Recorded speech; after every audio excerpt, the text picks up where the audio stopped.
This is Agricultural Research Council of Nigerian Television, and of course, the program is Back to Farm.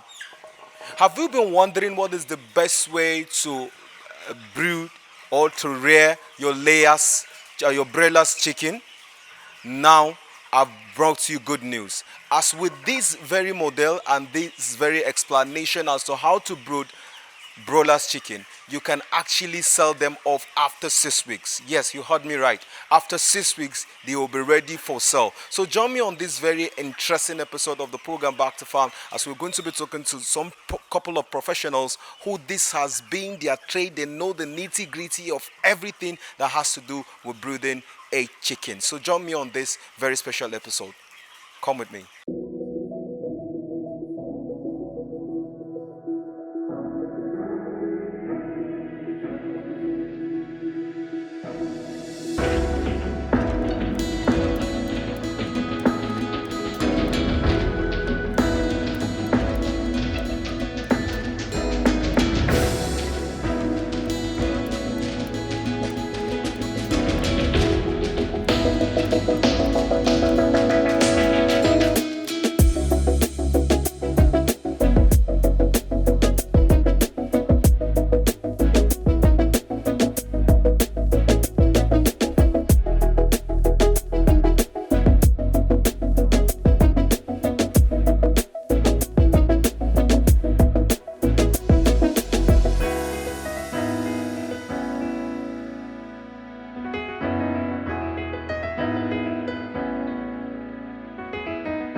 You're welcome to the farm once again. You're welcome to the poultry section of the farm, where we are into majority of the birds we grow, but today we are having the broilers. I just want to give you an insight because we're actually looking at how profitable is the agricultural setup. This is like a poultry section, so I want to give you a guide on how we are able to build the poultry to this stage. I think basically this is the broilers, and broilers usually take about 6 weeks for maturity. If done very well, you should not. About 10% mortality is actually 10% is quite ideal, but you can do less. 5% mortality is also very profitable. So what we usually do is that we bring in dayhood. When I say dayhood, I mean dayhood chicks. Um, no, we don't have an hatchery, so we buy the dayhood. After we buy the dayhood, they bring it here. We have team of poultry managers on ground, Tunde and Mama Mata. That's Brother Solomon. They are the one managing the process. The poultry. So what they usually do that the first 2 weeks they do brooding. It means that because it's just like incubating, because they just came in newly, they have to be able to take care of them very well so that they can adapt. Not too much of it. They're able to control their temperature. Most of the time they always like, because they are just still very timid and very young, they prefer a very warm weather. So they do for 2 weeks. They always do what we call brooding. The brooding process entails that they just have to look after the birds at that tender age, give them food when they need to eat, give them food, water, make sure they control their weather condition. If they need to put on, we have a charcoal stove that we use for making sure the environment is okay. So they do that for like 2 weeks. Then in that same 2 weeks, they're able to provide vaccination, give them the drugs that they want. They do vaccination.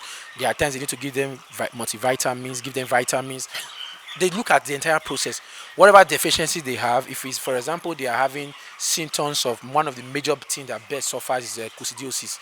You know, biosecurity causes. Coccidiosis is it's just like a symptom in bed process, in bed rearing process, that is majorly due to biosecurity. It means that maybe hygiene, spacing, weather conditions, and all that can result to coccidiosis. So that is one of the major things that affects major to the young birds. So if they need to, with a very in-depth observation, you can tell from their excrete if they are having signs of coccidiosis. It's not a deadly disease. It's deadly if you don't monitor it, you don't know on time. But if you can detect it on time, you can get there's so many coccidiosis administration drugs and drugs you can give to your bed that would take it off. Like these beds that you are seeing, I think about when they were about 2 weeks, they had signs, they had symptoms of coccidiosis, just little symptoms, and they just got the drugs for it and they miss it for them and it disappeared. So that's why I said you must have the right management structure on ground. If you can manage them, I can tell you now, in the entire process that we brought in about 300 beds because we are doing them for phase. After we do this one, we move them to the other, we bring in new ones because we are sending them in batches. The 300 we brought, so far so good. We have not lost two. We just lost about two. I think two beds inside. Not even up to 0 point. It's just less than 1%. Do you understand? Now we have lost that because why? Because we have the rights. We have the rights management on ground that is ensuring that most of the beds they are well catered of and looked after. So what we do is that after the first 2 weeks, what we simply do is that the first 2 weeks, they make sure they give them the, I think about 3 vaccination process. You can do the 4. I think the entire process is about 4 vaccination. Then after you get your 3 vaccination done, 4, you can do them. Then we move them because we have a cage type. You know, they have the litter type of bed rearing, and we have the cage type. Ours is cage type. The cage type is a little bit more advanced. It makes sure you're able to have a more biosecurity for your beds. You're able to control the number of beds that will be in a sector of the cage and all that. Then it's easier for you to remove their excrete. They are not messing with their excrete because their excrete is, you see, it comes in a tray. You can easily pull it out when you want to exchange it. Do you understand? So this is more like an advanced way where you can do it. And you just have to make sure that you have the right. They have automated water drinker inside. They are able to have. Just talked about you talked about good managerial Yes. system to be able to have a profitable poultry. Yes. So what is it all about? Is it about the manpower or is it about the policy? I would just let's Now, first of all, it has to do with both the manpower and the policy of the organization. We have a strict policy in our place. Like for example, when they were bringing the beds in, what we mandated then that we are not supposed to lose up to 5%. It's like something that rings in their head. Do you understand? So when they are extra careful, of course, they have skilled at what they have done. These are people that have been trained. They have done the process over. They have got it right. Do you understand? And now they now understand what they need to do. But that doesn't stop us as an organization to also set up policies and guidelines for them. Do you understand? Like that is why we always say that the farmer needs to be on ground. He needs to be able to oversee what the process is. If he doesn't have somebody that can be instead for him, he has to be on ground. They are very good managerial people. They can do their work very well. But once in a while, you still need to come and be able to checkmate and see that what they are supposed to do, they are doing it. Sometimes reluctancy can just come in, and for them to just say, "Okay, let me leave it for you not to be done." Do you understand? And they can. There's also something called mistake in their job. Do you understand? Mistake and setting.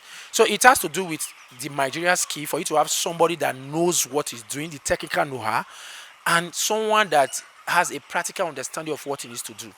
Like for example, now the person that is we have a animal scientist in the farm, Tunde. He studied animal science. Do you know? So he has a practical knowledge of what can happen to the birds, and that's why I told you that after he finished serving, not just he didn't come alone. There were more than people, but he was more committed. So we brought him on board, and probably is there on ground. They also have somebody like Mrs. Guada Solomon. She has been in the farm for more than since inception of the farm. She knows how we operate. Do you understand? He knows how we operate. He knows that there's no room for mistake when it comes to we in terms of the managerial aspect of it now. That's why we have able to balance them. Where you have a male, there must be a female to be able to balance them. That's something we have also been able to do in the community. We are able to let the women know that they don't need their duties not just to sit at home. They can actually work and earn money for their family. So there's a balance in that. So that's why if you go to most places in the farm, you see that where you have a male workers, they have a female to blend it because we believe that not that we guys we don't the women are more, I can use the word more reliable. If you give them tasks to do, their mind and their full concentration is there. That's what we have gone to see over the years. That's why we have been able to balance in the farm. Now we have more than, I think the balance is about 60-40. Women is 60, the boys are is 40. that applicable only to poultry or any other Every farming other- activity? Women are more trustworthy in terms of we believe, and there's this thing that we used to believe that the guys have so many things they are thinking about, a one that is maybe has a girlfriend that he needs to go and quickly see. Those are just on a lighter note. But it's true that we believe over the years we have come to realize that the female, they are more, they are, like I said, I use the word trustworthy. They are more reliable because if I tell a female worker, I want you to do this, it will spend the entire time doing that and making you get the result. Not that the maid don't do it, they do it too, but we tend to understand that they are more. we can trust them to say, okay, and they do more of almost every work. Do you understand? They do more of almost every work because, like for example, the moving of this tray that holds their litters, the female can easily the female can wash it, make sure it's clean because that's something that they are used to doing from home. So that characteristic is still part of them. So we have come to realize that they can put them into work in their work environment and be able to be more productive in such a way. In every aspect of the farm, we have female managers. There's a blend of female manager, and that's something that we have also done in the community. Because when we came into the community, majority of the female, there was this cliche that the female don't usually work in this part of the nation, but it's a lie. When we came in and the women realized that there is a work for everybody in the farm. Not just there is a work for male, there is a work for female. Do you understand? So we blended them, and not just that. Most of them, like the woman I'm talking to you now, the Guada Solomon, didn't just start working in the poultry. She didn't start. She doesn't have any knowledge in the poultry. She came in to come and work like a farm staff, and I think she started with even planting and all that. But she grew. We now saw her. She saw that she was more committed and she was very responsible in whatever she was giving the feed. So when we started the poultry section, we needed to put somebody here. Said, "You go there and go and learn. You go there. If you don't know anything about it, but bring your managerial skill, your responsibility that you have done in all part of the farm, bring it and come and put it here." And that's how she started. And today I can bet you she can do almost all the process in the poultry section. Why? Because she has learned. That's something that we have also done. Most of them we groomed them to be able to get that done. So if they done, I'll go back to now the process of the brooding. After 2-3 weeks they are done, then we move them to the cage. At that stage, because we are targeting that they should eat about 2 kg, about 3 kg in 6 weeks, and they are good to go. Now, some other birds don't even weigh, they can weigh 1.5, they are good to go. But we are targeting to do about 2 kg in 6 weeks, so they are good to go. And after about 2-3 weeks, we move them down to the cage. Then in the cage, it's easier to do. Well, it's easier for you to manage in the cage because you just come put your feed. There's already automated water there. They are the one that will drink from inside. Then two, there's something we always realize in terms of the cage type. In the cage system, the birds don't use too much of energy because you know when you eat and you walk, you assume you exhaust so much of those energy. But in the cage system, because they are confined in a particular region, there's a region that they are confined to, so they don't use most of the food. They don't convert it easily because they don't move up and down. So as they eat, they stay in a particular section of the cage and they don't use some of the food. So it means that they can grow bigger in a shorter time. Than that is actually proven that birds that are in the cage can grow better, can grow bigger. I think about few days more than those that are done in the litters in the open field, because those one they can eat in point A and the next day they go to the point C. So that distance that they cover, they have used some of the energies. The food has gone down. So that is why the cage system is more innovation. It's more innovative for them, and it gives you more better. Let me use the word now. Use more productivity in terms of birds rearing. So that's okay. So in this case, now what you don't need to do is to be giving them feed in the next 2-3 weeks, and they are good to go. Then you harvest them, you can sell. Then you sell for profit. Okay, and now a lot of people, I think this is maybe more like the very first time I'm hearing 6 weeks and they are good to sell. Yeah, very well. What's the secret behind? The 6 weeks process is that, first of all, this is broilers. Broilers are meant, they are birds that are reared for meat production. So it means that they convert their food into getting bigger, into energy, so that they can get big. You know, they have different types of birds. We have the noelas, these are broilers, we have the layers that are known for laying eggs. So these ones are for meat production. And most of the economics of production tells you that in 6 to 8 weeks, they should be ready for sale, so that you don't put too much cost in feeding them, because they eat a lot, because they use those food to convert to their fat and fat to get bigger. So they eat a lot. So, but if their projection is that when you get to 6 weeks and maybe optimally 8 weeks, you don't want to say that if you keep feeding them, your profit margin will be dropping, because now they will be consuming too much, while the weight they will be adding will be limited. So because we are targeting 2 weeks, it's easier for us to feed them in that 2 weeks. We have already calculated the number of bags of feed we are going to give them in that entire 6 weeks, and we'll make sure we don't miss any of them. So that, because if you have a projection you want to target 2 kg in 6 weeks, for example, you already know the number of birds, because there's a formula they use, feed conversion ratio for them, add the number they eat. Let's say I want to have like 100 beds, and I like, how many bags will I keep to get to that 6 weeks? Okay, now I think let me break it down to. I'll break it down to. Let me use. You said 100 beds. Yes. I think 100 beds. The last time we did our calculation, 100 beds will take you about, I think, 30 bags, 30 to 40 bags from start to finish.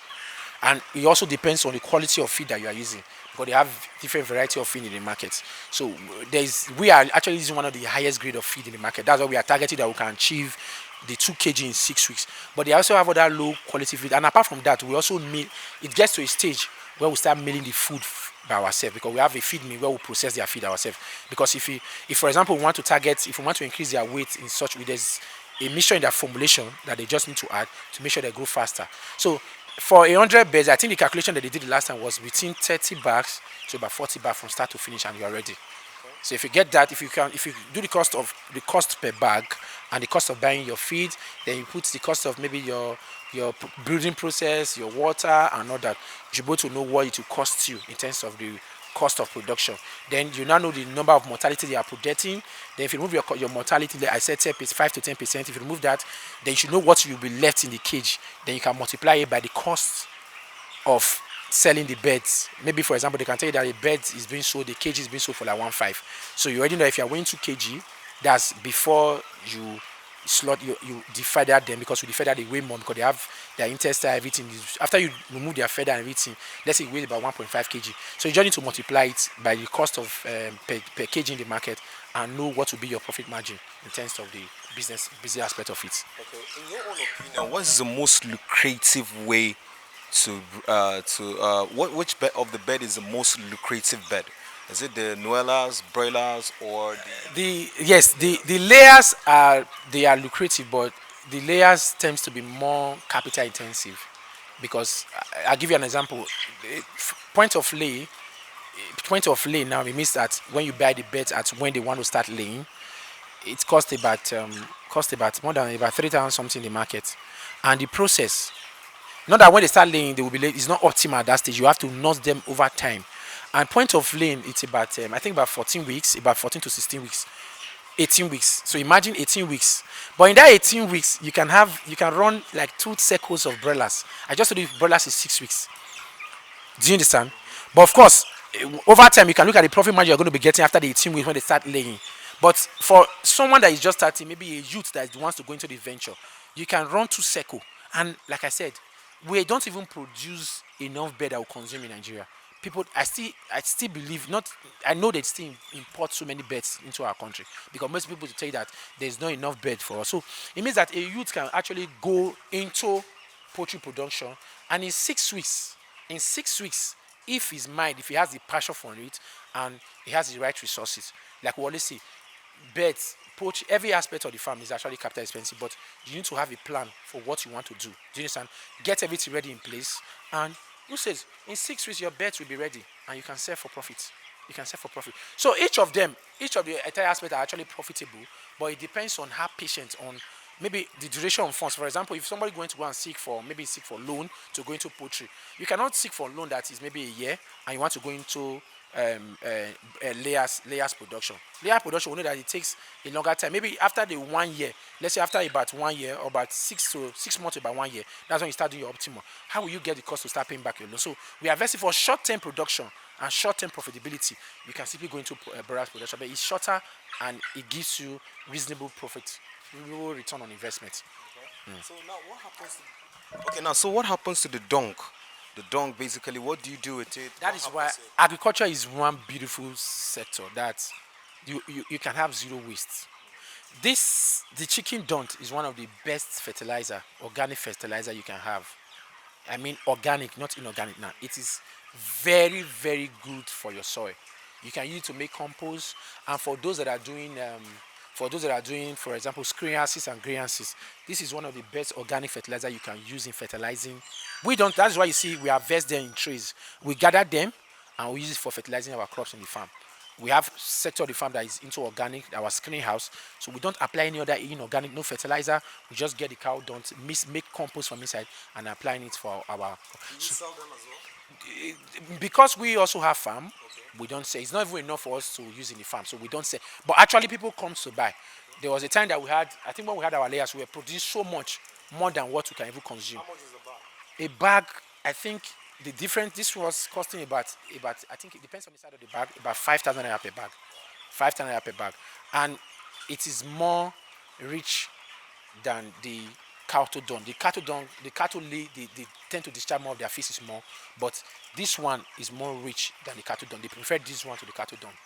Yes, so that is why this one is a little bit more expensive. Where the cattle dung is sold for around 2,000, this one will go for around 5,000. Yes. So when they are now ready for sale, what happens? The people come over, or you take Yes. them over? How So now, if now after 6 weeks, that your production is done, we usually have markets, already made markets. Some can say they need 100 beds. We have a cold room where that's another thing. We can prepare them for them. We slaughter them, take out their carcass and their carcass also. That's what we use in feeding our fish.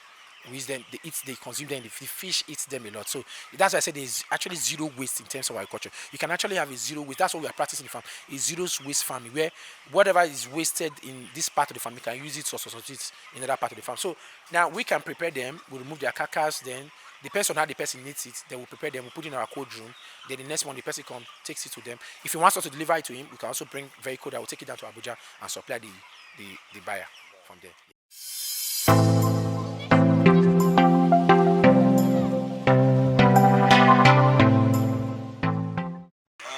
how often do you vaccinate your birds? Basically, we vaccinate them every 7 days. First, we give them first gumboro the first 7 days. Then after that, on the 14th day, we give them first lasota. So on the 21st day, the 21st, it is meant for. I don't know how I can explain but it is Ibuno. It's a disease that affects them, and the mortality rate is extremely high because because the disease is very, the mortality rate is very high. So we vaccinate them against it. Not it will prevent the disease from affecting them, because because each birds has their own issue. So their lifespan, it is meant to be like, it's like a process and a phase. So when they get to a phase, they will need to give them the normal vaccine so as to prevent the common disease. So it is already, is like a stage. So on the first arrival, we give them glucose or multivitamin, just to suppress stress from them, because they are conveying them from a very long distance. So after that, we give them antibiotics to to to make their body system strong and increase the antibodies. So after that, we give them water, clean water, before we give them the first gomboro. So after the first gomboro, then before we give them the first lasota, at the 10th day, at times we are always close to them, so we used to observe their poo and every other things. At times, if their poo is not that okay for us to vaccinate them, we can wait on the vaccination and make sure we treat the disease before we give them the vaccine. What happens to a poo that will make you know that it's not time to vaccinate? What is the nature of the poo? Is it watery or is thick? What makes you... It can be in many forms. It depends, and that's our area of specialization. So we know the poo that is okay and the one that is not okay. For like my boss said, in the case of coccidiosis, we can see traces of blood in their poo. So seeing that, we know it is coccidiosis, so we know what to do. Okay, like in fish pond, it's not you don't see food 24 hours. They have a specific time in which they feed them. Is that obtainable with birds, or birds has to have food at all time? It depends on what you want to achieve. If you want to achieve, you can feed them ad libitum. What I mean by ad libitum is you can be feeding them every time, so that they will be always feed with them. It depends on what you want to achieve. The rate at which you give them food is the rate at which they will produce for you. So if you are limiting the food for them, their growth rate too will show that for you. But if you are giving them food at their optimum every time, the they are the one that after eating they will relax, take water, then get back to eating. That's their basic work. Now, in this very aspect of this whole work, what is the most challenging aspect? The most challenging aspect of this very process? What's the most challenging aspect of this process? The the most challenging process for me is the breeding aspect, because that time you have to be 100% conscious of what you're doing, because the birds are very fragile that time.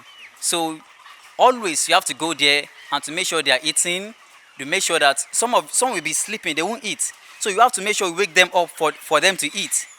And that's the process that you can see in their growth. There's uniformity, but in that brooding process, if some are not eating while others are, there won't be uniformity like this.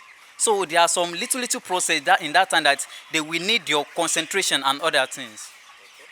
So now, if a normal Nigerian youth who wants to go into poultry and you want to give him the secret as a professional, what can you say to him? I can say going into broiler production is very okay, and within a very short of time, very small period of time, you achieve your aim. But in like it is not the at increase rate, not like a huge money instantly, but it's a process. Maybe after a month or two, you can sell it maybe at 50 to 100,000. Like some people will be expecting like become a million overnight, a millionaire overnight. So the cost rate and your own gain will be a little minimal. So you have to keep that in mind before going into it, because some will just venture into it. After a while, they really are it's not productive because it is not meeting their own mindset achievements. And so if you have it in mind that these things, it is not instant money, it is a process. If you follow the process, in due time you will achieve what you want to achieve. Sometimes you have like predators, probably rodents, rats, and stuff. Don't they affect this birds? And that is where we have the biosecurity. So in biosecurity is the management system. So we have like three biosecurity system. We have the conceptual, we have the structural, and we have the operative. Can you explain? Yes, okay. The conceptual, it is the one that it's how you're building your housing, everything. Where you locate your farm, where you locate where you want your pen to be. So that's for your conceptual. Your structural, it's how you place your house, your housing, how you place it, all the materials you needed, how it's supposed to be. Then that's your structural. And the operative, that is when you to be very operative in it, because it needs to do all this um, elimination of rodents and every other things like that. For instance now, before you come in, we put foot deep and we restrict people from coming in anyhow, because people as we are, we carry germs and it is very detrimental to their health. So in coming in after we have already disinfected you, and we still even apart from that, we still limit your contact with the birds. Not that anybody can come at any time, come to your pen and touch them, do anyhow. No. So those are the things that prevent predators and every other thing like that. Once you have set your housing and everything, you make sure that you know the environment. Then you know the major challenges you have, and whether it's rats and every other things. So you know how to counteract them. So after that, you are good to go. Well, it's been back to farm right here on Agricultural Research Council of Nigerian Television. Of course, we took you around the farm where you heard how you can actually sell off your birds in 6 weeks. Yes, 6 weeks. So with all you've heard, I'm sure you can actually inject this very practice in your local farm so you can be able to have a bountiful harvest, or rather a profitable poultry at the end of it all. Until some other time, make sure you remember, of course, that agriculture is the next oil in Nigeria due to our population and the fact that 90% of what we consume are being imported. So why not venture into agriculture so you can have a bite of what is being exported out of this country? Until some other time, have a very splendid time. Bye for now.